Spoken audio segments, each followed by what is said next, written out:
जय मसीह की। हम आंखें बंद करेंगे, एक छोटा सा प्रार्थना करके परमेश्वर के वचन को एक छोटा सा वक्त में ध्यान करेंगे। स्वर्ग में विराजमान परमेश्वर पिता है, सुंदर समय के लिए धन्यवाद। आज हमारे जीवन में जो आपने इस सुंदर मौके को दिया है, इस मौके में आपको स्तुति और धन्यवाद करते हैं। प्रभु, जो वचन ध्यान करने वाले हैं उसे हमारे जीवन में किस ढंग से स्वीकार करना चाहिए, तेरे पवित्र आत्मा के द्वारा अगुवाई करे, समझकर आगे बढ़ते हुए प्रभु तेरे लिए एक ज्योति के जैसे चमकने के लिए मदद करें। सारी प्रार्थना यीशु मसीह के मधुर नाम से विनती करते हैं पिता, आमीन। प्रियो, मैं विश्वास करता हूँ आप सब लोग प्रभु यीशु मसीह की दया से बिल्कुल ठीक हैं। आज मैं आपके सम्मुख में एक और परमेश्वर के दास के बारे में बताना चाहता हूँ। उससे पहले हम सब मिलकर एक वचन को पढ़ेंगे। अगर किसी को वचन मिलता है तो उस वचन को पढ़ने के लिए कोशिश करें। मत्ती रचित सुसमाचार 28वां अध्याय 19 और 20वां पद को पढ़ेंगे। इसीलिए तुम जाओ, सब जातियों के लोगों को चेला बनाओ और उन्हें पिता और पुत्र और पवित्र आत्मा के नाम से बपतिस्मा दो, और उन्हें सब बातों जो मैंने तुम्हें आज्ञा दिया है मानना सिखाओ। देखो, मैं जगत के अंत तक सदा तुम्हारे संग रहूंगा। प्रिय परमेश्वर के लोगों, जब हम प्रभु यीशु मसीह के विश्वास में आकर यीशु मसीह के उस पद पे जीवन बिता रहे हैं, हम सबको एक फर्ज है और एक जिम्मेदारी, एक आज्ञा है। हर कोई मसीही लोगों की एक आज्ञा है, केवल पास्टर लोगों के लिए नहीं है। हर मसीह को ये आज्ञा है, इसको कभी जिंदगी में नहीं भूलना चाहिए। अगर भूल जाएंगे तो आपके जीवन में सबसे बड़ा पाप कर रहे हैं, क्योंकि परमेश्वर के आज्ञाओं को भूलना ही पाप माना जाता है। उस आज्ञाओं को भूलकर परमेश्वर के आज्ञाओं के खिलाफ जीवन बिताना बहुत बड़ा पाप है। अगर आज्ञा जो परमेश्वर ने मनुष्य को दिया है, अगर हम हमारे ध्यान में, हमारे दिमाग में नहीं रखता है, तो शैतान हमारे जीवन में बहुत बड़े बड़े कार्य करेगा, और जो परमेश्वर को पसंद है उन कामों को करने के लिए हमें वो प्रेरणा करती है। इसलिए यीशु मसीह के उस आखिरी बात को ध्यान लगाइएगा।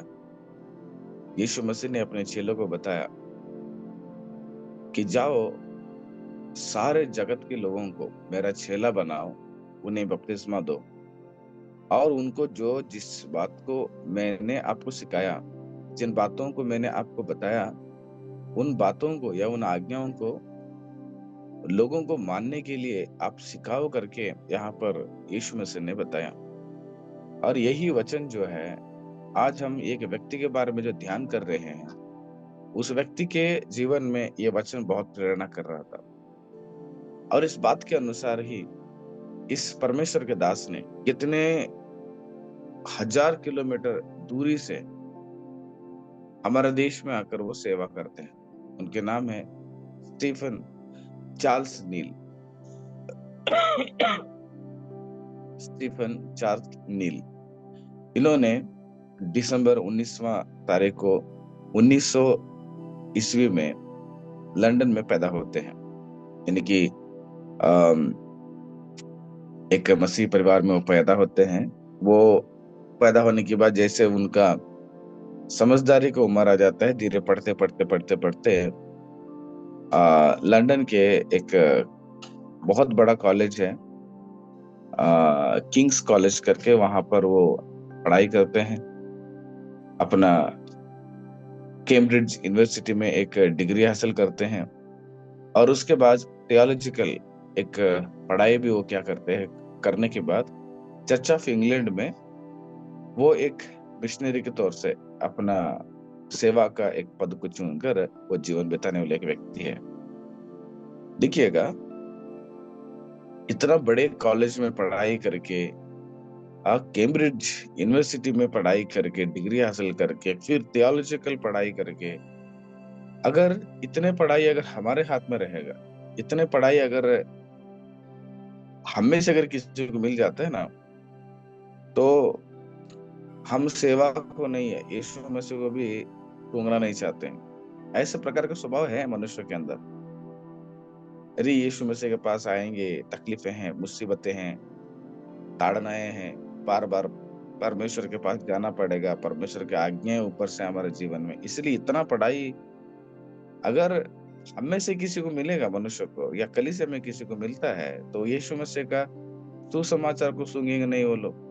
यीशु मसीह को सूंघना नहीं चाहते हैं, यीशु मसीह का कलीसिया को सूंघना नहीं चाहते हैं, एक पवित्र जीवन को सूंघना ही नहीं चाहते हैं। उतना घमंड चढ़ जाता है हमारे जीवन में। हम पढ़ाई किए हैं, हमको परमेश्वर का सहारा जरूरत नहीं है। अरे इतना थियोलॉजिकल पढ़ के, कैम्ब्रिज यूनिवर्सिटी में डिग्री हासिल करके कौन परमेश्वर परमेश्वर कहेगा? कितने लोगों को पढ़ाई के चलते परमेश्वर नास्तिक हो चुके हैं, वो परमेश्वर है ही नहीं बताते हैं।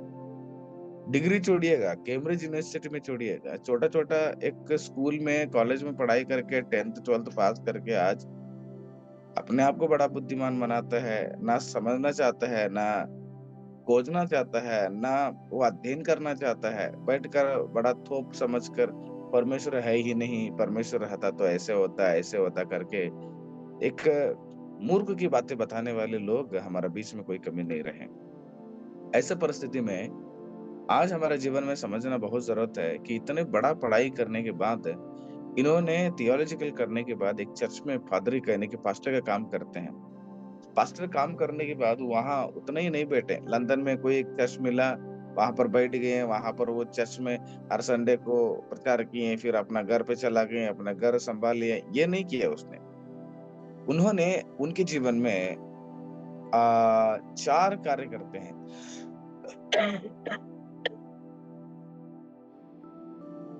उनके जीवन में बहुत ही महत्वपूर्ण बातें हैं, 4 चीजें। वो चीजों को मैं संक्षिप्त से बताना चाहता हूँ प्रियो।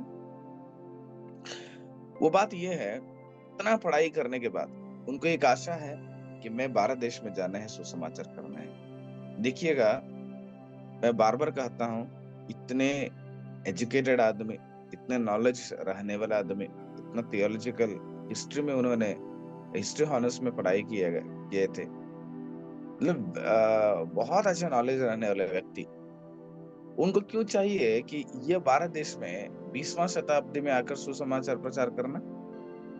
है ना, 1930 में वो भारत देश में आते हैं प्रचार करने के लिए, और यहाँ पर आने की क्या जरूरत है उनको? वहीं पर अपना देश में रहकर 4 को पैसा कमाकर अपना अपना जरूरतों को पूरा करते हुए, परिवार के जरूरतों को पूरा करते हुए रह सकते हैं ना। सोच लीजिएगा, एक पास्टर होने के नाते, इतना पढ़ाई होकर कलीसिया में पास्टर होके वे इस देश में आकर सुसमाचार करना, इस देश में आकर प्रचार करना, इस हमारा देश में रहने वाले भटके हुए इन आत्माओं को, जो अंधविश्वास में है, जो कई सारे आत्माएं जो नरक की ओर जा रहे हैं, उनको प्रचार करना, उनको प्रभु में लाना है। ये आशा क्यों आती है? इसलिए आती है कि उनको ये पता है कि मसीह होने का हर एक एक व्यक्ति में एक आज्ञा है कि मुझे प्रचार करना, मुझे चेला बनाना, उन्हें बपतिस्मा दिलाना, और उनको आखिरी समय तक, यीशु मसीह के आने के समय तक यीशु मसीह का हर आज्ञाओं पर उन्हें जगाना। ये उसके जीवन में रग रग में काम कर रहा था। इसलिए इससे वो जुदा होकर, इससे छुटकारा पाना नहीं चाहता था, इससे स्किप होना नहीं चाहते थे वो। आज हमारे जीवन में सेवा करने के लिए छोड़ दिया गया है। मैं बार बार कहता हूँ, यहाँ पर रहने वाले हम सब लोग मिलकर अलग अलग प्रकार के सेवा में शामिल हो चुके हैं। सेवा एक प्रकार का नहीं होता है। कुछ लोगों को प्रचार करने का वरदान दिया गया है, वो वरदान करते, वो प्रचार करते रहे। कुछ लोग को कलीसिया को संभालने का वरदान दिया गया, उसको कलीसिया संभालते रहे। कुछ लोग गीत गाने का वरदान दिया गया, आप गीत गाते रहो। कुछ लोगों को किसी दूसरों को समझाने का वरदान दिया गया, आप किसी और को समझाते रहो। किसी और के लिए प्रार्थना करने का वरदान दिया गया, आप किसी और के लिए प्रार्थना करते रहो। या कलीसिया के लिए हाथ बढ़ाकर पैसा मदद करने का वरदान दिया गया हो, आप हाथ बढ़ाकर मदद करते रहो। आप चुपचाप मत होना चाहिए कि हाँ मुझे आराम से मिलता है पेमेंट, मुझे कोई पूछने वाला नहीं है, कोई टोकने वाला नहीं है। हम आराम से बैठ के खा के सोते हुए टाइम पास करते हुए कितने लोगों को देखता हूँ, दिए उन वरदानों को, दिए उस जिम्मेदारी को भूलकर हम रूम में, कमरे में, घर पे बैठे रहेंगे, सोए रहेंगे, टीवी देखते रहेंगे, क्रिकेट देखते रहेंगे, सीरियल देखते रहेंगे, है ना, और जो जरूरतमंद है ही नहीं, ऐसे लोगों के साथ बैठकर बातें करते रहेंगे, टाइम पास करते हुए पूरा शहर शहर कुत्ते के जैसे घूमते रहेंगे बिना, हमारे जीवन में एक भी थोड़ा सा भी ये ध्यान नहीं आता है कि मुझे यीशु मसीह ने क्यों बुलाया, मुझे यीशु मसीह ने क्यों चुन लिया, ये नहीं आता याद है। कारण शैतान हमारे दिमाग को खा दिया है, शैतान हमारे दिमाग को खोखला कर दिया है कि उसको पता है इस व्यक्ति को, इस बंदे को क्या चीज बहुत जरूरत है, उस चीज को ढेर सारा दे देगा वो। एक आदमी को नशे करने की आदत है मान के चलिएगा, उस आदमी को नशा की वस्तुएं वह समय समय पर शैतान देते रहेगा। उसके पास पैसा नहीं भी रहेगा तो कर्ज भी करेगा तो उसको दे देगा। लेकिन आप बच्चे के लिए दवा के लिए पैसा नहीं है, पैसा दे दो बोलेगा तो कोई नहीं देंगे। लेकिन आप वही आदमी अगर नशा करते रहेगा, दोस्त के पास जाके यार दे देना 40 रुपया, थोड़ा सा दारू पी के आएंगे, उसको मिल जाएगा वो। क्योंकि शैतान कार्य करता है, उसका हर चीज भरपूर होता है ताकि उसका माइंड ऐसे खोखला होते रहे। आज हमारे बीच में जितने भी लोग शामिल हो चुके हैं, आप और हम एक बार बैठ के सोचेंगे, प्रभु आपने मुझे सेवा के लिए बुलाया, आपने मुझे सेवा करने के लिए एक मौका दिया, तो मैंने इस जगह में बैठकर क्या कर रहा हूं। समझ लीजिएगा, हर कार्य के लिए, हर कार्य के लिए, हर बात के लिए आपको जवाब देना पड़ेगा परमेश्वर के सम्मुख में एक दिन। आप यूं ही समय बिताकर अगर हम लोग चला जाएंगे, ये याद रखना, ये सारे बात के लिए यीशु मसीह एक न एक दिन आपके जीवन में सवाल पूछेंगे। कुछ लोगों को सेवा मतलब ही नहीं है। हम कुछ लोग मेहनत करते रहेंगे, कम से कम उनके साथ साथ देना चाहिए, उनके लिए हिम्मत देना चाहिए, उनके हौसला बढ़ाना चाहिए, ये भी दिमाग में नहीं। सेवा का मतलब ही नहीं है, वो क्या कर रहे हैं समझ में नहीं आ रहा है। मैं खोल के बताना चाहता हूं, आज इतने लोग प्रार्थना में आ चुके हैं, लेकिन कितने लोगों को ये भी पता नहीं है आज जूम प्रार्थना है, हम जुड़ जाएंगे। कुछ लोगों को जुड़ने को छोड़ दीजिएगा, पता होने के बाद भी मन नहीं लगता है, क्योंकि परमेश्वर के सम्मुख में बैठना बहुत मुश्किल होता है लोगों को। प्रियो, मैं और आप इस संसार में क्या कर रहे हैं सोच लीजिएगा।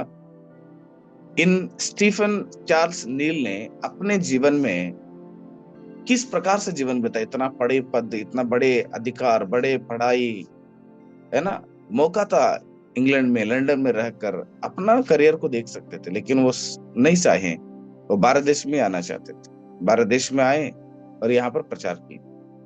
दूसरा, उनके जीवन में बहुत प्रमुख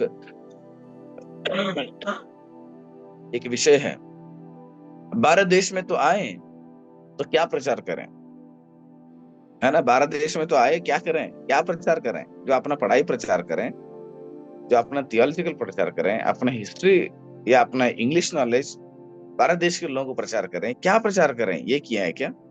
मौका मिलती है हम हमारा फायदा उठा लेते हैं। मौका मिलेगा तो बस हम हमारा फायदे में ही रहेंगे।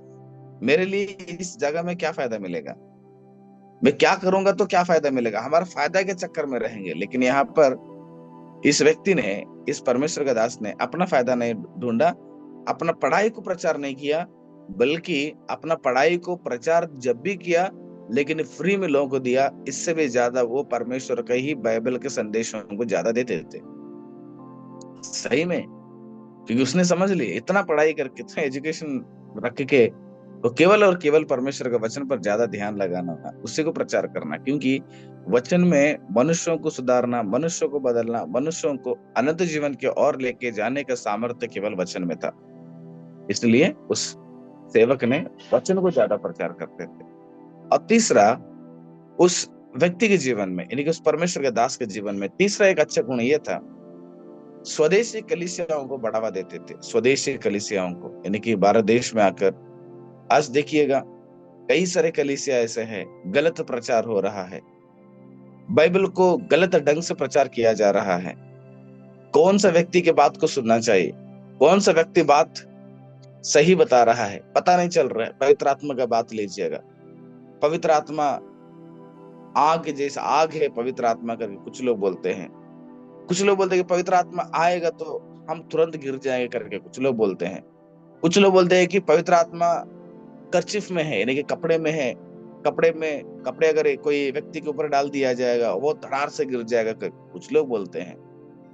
कुछ लोग बोलते पवित्र आत्मा आएगा तो अलग अलग अन्य अन्य अन्य अन्य भाषा बोलना शुरू कर देंगे, चिल्लाना, मारना, पीटना, नाचना, नीचे बाइबल पड़ा रहेगा उसको कुचल देना। लोग बोलेंगे पवित्र आत्मा आएगा तो ऐसे ही हो जाएगा। ऐसे कुछ कलीसिया में होगा तो कुछ कुछ कलीसिया में और कुछ है। माता मरियम का कलीसिया भी आ गया है, और माता यरूशलेम यीशु परमेश्वर, माता परमेश्वर का कलीसिया भी आ चुका है। क्या नहीं आया है आज? कलीसिया इतना मतलब हलचल मचा दिया है कोने कोने में। जैसे बारिश में क्या बोलते हैं उसको, मशरूम उगता है बारिश में। बारिश के समय देखिएगा हर कोने कोने में क्या करेगा वो, मशरूम निकलते रहेगा, छोटा छोटा मशरूम निकलते रहेगा, और उस बीच में जहरीला मशरूम भी निकल जाएगा, और उसको पहचानना बहुत मुश्किल है। मुझे तो बहुत मुश्किल है पहचानने के लिए, इसलिए हम अक्सर बाहर जो मैदान में मिलता है वो मशरूम खाने के लिए मैं पसंद नहीं करता हूँ, और लोगों को मैं बताना भी चाहता हूँ कि उसमें जहरीला भी रहेगा, समझ कर खा लीजिएगा बोल के। सच में वैसे ही परिस्थिति आज हम हमारा कलीसिया में आ चुका है। कौन सा कलीसिया सही है? इसीलिए उधर इधर कलीसिया को छोड़कर अपना जो कलीसिया था उस कलीसिया को स्वदेश में, अपना देश में क्या कर दिया, भारत देश में उन्होंने बढ़ावा दिया। प्रिय परमेश्वर के लोगों, मैं बहुत ही गर्व महसूस करता हूँ, मैं बहुत खुश महसूस करता हूँ। हमारे जो संस्था, जो हमारे एक प्रभु का सेवा जिस जगह में हम करते हैं, यहाँ पर हमें ऐसा कहीं कोई भी चीज नहीं थोपा गया कि आपको अन्य भाषा बोलना ही चाहिए, आपको प्रोफेसी करना ही चाहिए, नहीं आपको जो मैं प्रचार करता हूँ उसी को सुनना चाहिए। यहाँ पर कोई प्रकार का दबाव नहीं है। सोच लीजिएगा हमारे लिए कितना स्वतंत्रता है परमेश्वर के उन वचनों को समझने के लिए, उन वचनों को ध्यान करने के लिए, उन वचनों को प्रचार करने के लिए। इस स्वतंत्रता को इस्तेमाल करें। आप अपने आत्मिक जीवित को बढ़ा लीजिए, कम से कम आपके आत्मिक जीवित को बढ़ा लीजिएगा। और आपके हाथ में रहने वाले एक स्टाफ को, एक बच्चे को, एक कलीसिया के छोटा विश्वासी को आप समझाइए, उन्हें जगाइए, उन्हें मजबूत कीजिएगा। यही हमारा एक मकसद है। यही चीज को उस व्यक्ति ने उस कलीसिया को बढ़ावा दिया। जिस ढंग से हमें आज परमेश्वर ने एक जगह दिया है, इस जगह में रहकर, जो जगह में आप बैठे हुए हैं उस जगह में रहकर परमेश्वर का सेवा करें, उसको बढ़ावा दें, उसके उन्नति के लिए आप लोग आगे बढ़िएगा। परमेश्वर आशीष करते हैं आपके जीवन को। और चौथा चीज उसके जीवन में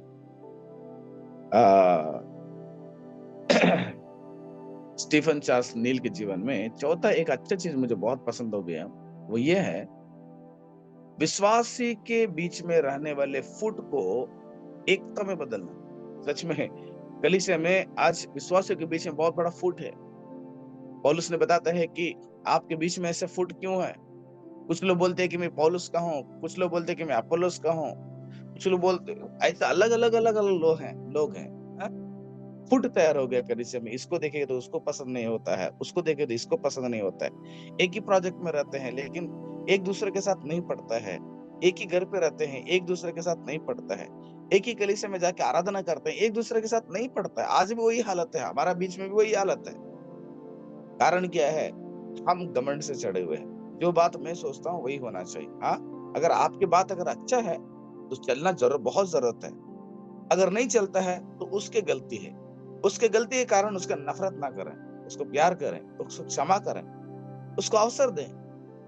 परमेश्वर फिर उसको बदलेगा, फिर उसको सही रास्ते में लेकर आ जाएंगे। लेकिन उसको नफरत करके, उसके साथ लड़ाई करके जिंदगी भर उसको बात ही नहीं करेंगे, उसके साथ रहेंगे नहीं, वो मेरे साथ रहे, जरूरत ही नहीं है।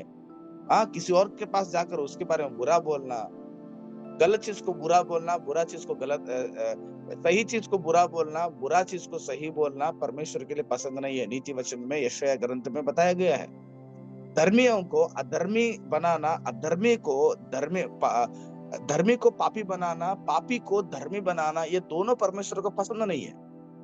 इसलिए आप सोच समझकर न्याय करें। न्याय करने का अधिकार हमारे हाथ में है, लेकिन समझकर, सोचकर, बुद्धि से न्याय करना चाहिए।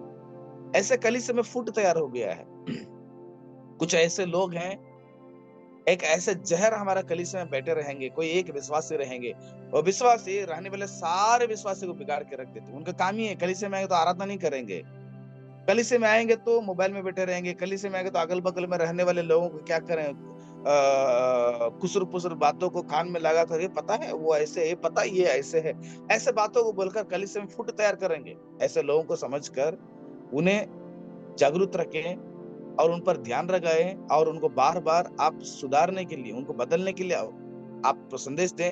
अगर नहीं बदलता है, ऐसे व्यक्ति को कलीसिया में आना थोड़ा सा रोक दें आप, नहीं तो आने वाले दिन में जहर पूरा फैल जाएगा, कलीसिया टूट जाएगा।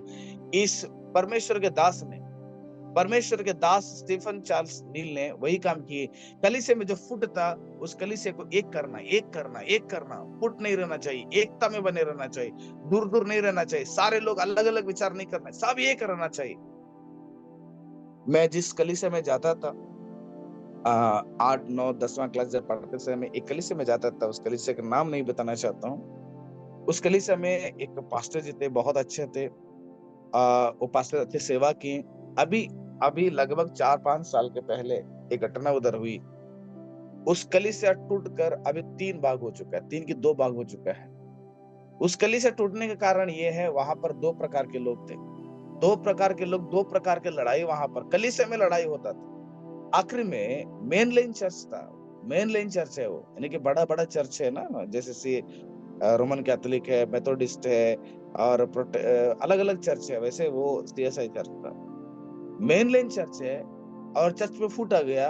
सोचिएगा, मेन लाइन चर्च में फूट आने के बाद वो चर्च 2 विभाजन हो गया। जो चर्च वहां पर चलाता है, वो चर्च के पास्टर जी कोई विश्वासी घर में आराधना चलाते हैं। जो विश्वासी लोगों के बीच में एक पास्टर तैयार हो गए और वो मेन लाइन चर्च जिसको दिया गया था, वो चर्च में वो सेवा करते हैं। सोचिएगा क्या सेवा करते हैं जी ये लोग। उधर एक पास्टर, इधर एक पास्टर, परमेश्वर उस कलीसिया में रहेंगे क्या?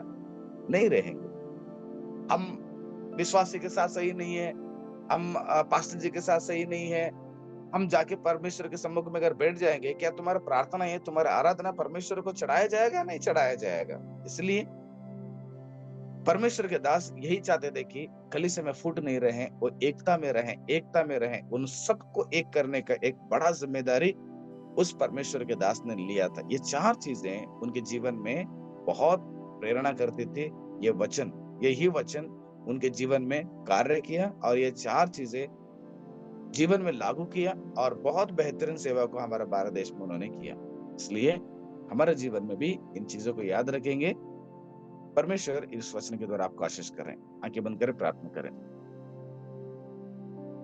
प्यारे खुदा परमेश्वर, धन्यवाद इस सुंदर समय के लिए।